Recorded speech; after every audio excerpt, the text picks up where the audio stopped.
만일 우리가 스스로 지능, 매력, 재능 등 모든 면에서 평균 이하이거나 지극히 평범한 존재라는 사실을 완전히 솔직하게 인정한다면 아침에 일어나 일터로 향하거나 미래를 계획하는 등 지금과 같은 삶에 대한 열의를 유지하기 어려울 수 있습니다. 인간의 심리는 근본적으로 이러한 냉정한 현실의 솔직함을 견디지 못하도록 설계되어 있기 때문입니다. 실제로 심리학에서는 이를 평균 이상 효과로 설명하는데 대다수의 사람들은 자신의 긍정적인 특질에서 평균 이상이라고 믿는 통계적으로 불가능한 착각 속에 살아갑니다. 이러한 자기 기만은 단순한 착각이 아니라 자신에게 위협이 되는 정보는 밀어내고 자아를 지지하는 정보를 강조하여 자아 개념을 안정적으로 유지하려는 뇌의 인지적 생존 전략에 가깝습니다. 만약 냉정하고 합리적인 현실 인식과 확률 계산만이 우리를 지배한다면 우리는 창업이나 이직, 사랑에 빠지는 일 등 새로운 시도와 성취를 훨씬 적게 이룰 것입니다. 심리적으로 건강한 사람들이 오히려 착각 속에서 일상을 유지하며 현실을 더 정확하게 직시하는 사람들이 우울증 집단에 속한다는 우울한 현실주의 연구가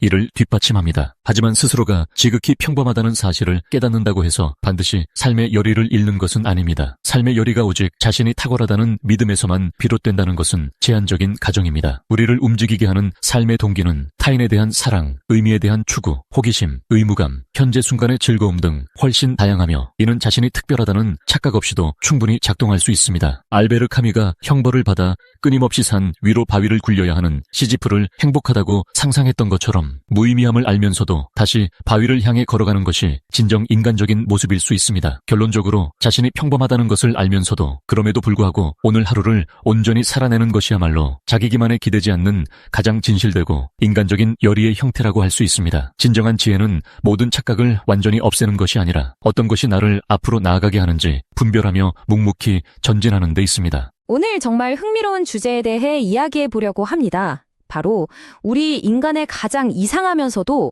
어쩌면 가장 강력한 특징일지 모르는 자기 기만에 대해서요.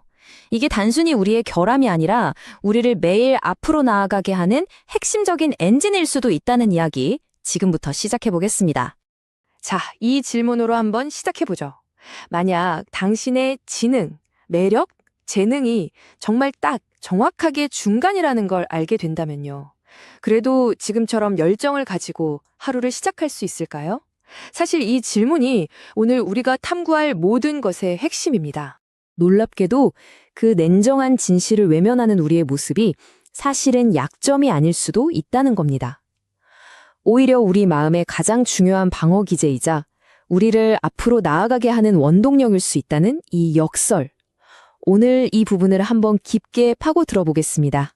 좋습니다. 그럼 이 역설적인 방어막, 그러니까 우리를 냉혹한 진실로부터 보호해주는 이 심리적인 구조는 대체 어떻게 작동하는 걸까요? 첫 번째 단서부터 한번 살펴보겠습니다. 먼저 평균 이상 효과라는 개념을 알아야 하는데요. 이게 뭐냐면 대부분의 사람들이 운전 실력이든 유머 감각이든 거의 모든 긍정적인 면에서 자기는 평균 이상이라고 굳게 믿는 현상이에요. 통계적으로 보면 이게 말이 안 되잖아요? 근데 심리적으로는 아주 보편적이라는 거죠.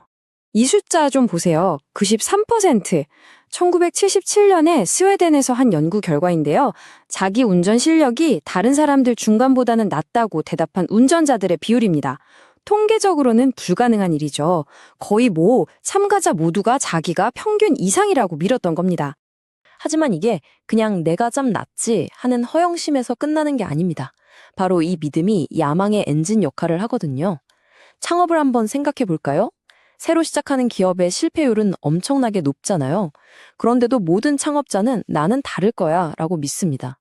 그럼 비합리적인 자신감이 없다면 세상의 위대한 도전은 훨씬 줄어들었을 겁니다. 자, 그럼 다음으로 넘어가서 우리 뇌는 대체 어떻게 이런 필요한 환상을 만들어내고 또 현실과 부딪혔을 때 이걸 어떻게 지켜내는지 한번 살펴보겠습니다. 심리학자 레온 페스팅거가 제시한 인지부조화라는 이론이 있습니다. 우리 마음속에서 생각과 행동이 충돌할 때 울리는 아주 불쾌한 경보 시스템 같은 거예요. 이 불편함이 너무 강력해서 우리는 어떻게든 이 경보를 끄려고 하죠. 이 불편한 경보음을 끄려고 우리 뇌가 쓰는 방법이 크게 세 가지가 있습니다. 첫째, 행동을 바꾸거나, 둘째, 그냥 내 믿음을 바꾸거나, 셋째, 행동을 정당화할 새로운 생각을 끼워 넣는 거죠. 짐작하시겠지만 우리는 거의 항상 가장 쉬운 길, 즉 행동이 아니라 생각을 바꾸는 쪽을 선택합니다.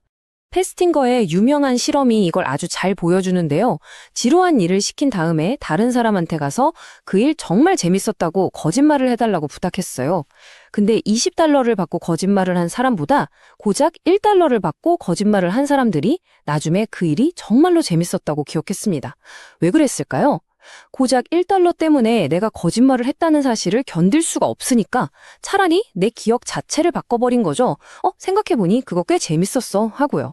그리고 이 점이 정말 중요한 게 이 과정이 단순히 내 머릿속에서만 일어나는 게 아니라는 겁니다. 우리의 가장 중요한 관계, 심지어는 사회 제도에까지 영향을 미치거든요. 연애 관계를 한번 볼까요? 연구에 따르면요, 파트너를 실제보다 조금 더 좋게 보는 이른바 장밋빛 안경을 낀 커플들이 만족도도 더 높고 관계도 훨씬 오래 지속된대요. 상대의 단점을 까다롭다가 아니라 꼼꼼하다고 재해석하는 능력. 이것이야말로 관계를 지탱하는 자기 기만의 힘인 거죠. 권력을 가진 지도자들이 왜 그렇게 실수를 인정하기 어려워하는지도 바로 이 인지부조화로 설명할 수 있습니다. 나는 유능한 리더다 라는 믿음과 내 결정이 실패했다는 현실 사이의 충돌을 견딜 수가 없는 거예요. 그래서 외부 탓을 하거나 이건 실패가 아니라고 주장하면서 자신의 믿음을 지키려고 하는 거죠. 이건 단순히 남을 속이는 게 아니라 스스로를 완벽하게 속이는 겁니다. 자, 여기서 이제 핵심적인 질문이 나옵니다. 이 정신적인 메커니즘, 이거 고쳐야 할 결함일까요? 아니면 살아남기 위한 필수적인 도구일까요?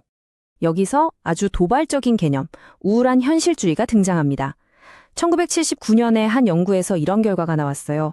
우울증을 겪는 사람들이 자신이 상황을 통제할 수 없다는 사실을 오히려 더 정확하게 판단했다는 겁니다.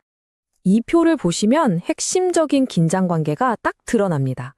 한쪽엔 정확하지만 비관적인 우울한 현실주의가 있죠. 이게 자칫하면 무기력으로 이어질 수 있고요. 다른 한쪽엔 우리에게 동기를 부여하고 다시 일어서게 만드는 긍정적 환상이 있습니다. 여러분은 어느 쪽이 더 낫다고 생각하세요? 철학자 에릭 호퍼의 이 말은 정말 핵심을 찌릅니다.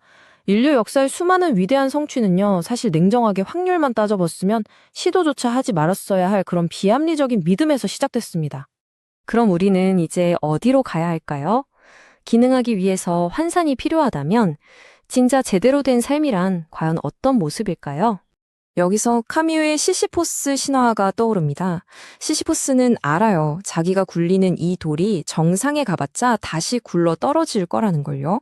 하지만 그는 성공의 환상이 아니라 그 무의미해 보이는 투쟁 자체에서 의미와 행복을 찾습니다. 진실을 알면서도 계속 나아가는 것, 그것이 바로 인간의 조건이라는 거죠. 그래서 오늘 우리가 얻을 수 있는 가장 중요한 교훈은 바로 이것입니다. 지혜란 자기 기만을 완전히 없애는 게 아니에요. 오히려 나에게 힘을 주는 건강한 환상과 나를 망치는 해로운 환상을 구별하고 이걸 관리하는 능력에 있는 겁니다. 마지막으로 이 질문을 여러분께 던지면서 마무리하겠습니다. 당신의 삶을 지탱하고 아침에 당신을 침대에서 일으켜 세우는 그 필요한 거짓말은 무엇인가요? 한 번쯤 깊이 생각해보는 시간이 되셨으면 합니다. 결론으로 자기 기만 없는 삶이 더 진실하고 고귀한 것인지 아니면 어떤 적당한 자기 기만이 삶을 가능하게 하는 구조적 요소인지 이 논쟁은 쉽게 결론 나지 않는다. 다만 한 가지는 분명하다. 우리 대부분은 자기 기만 없이는 지금의 모습으로 살아가기 어려울 것이다. 그것이 결핍인지 아니면 인간이라는 종이 진화를 통해 장착한 생존 장치인지는 여전히 열린 질문이다.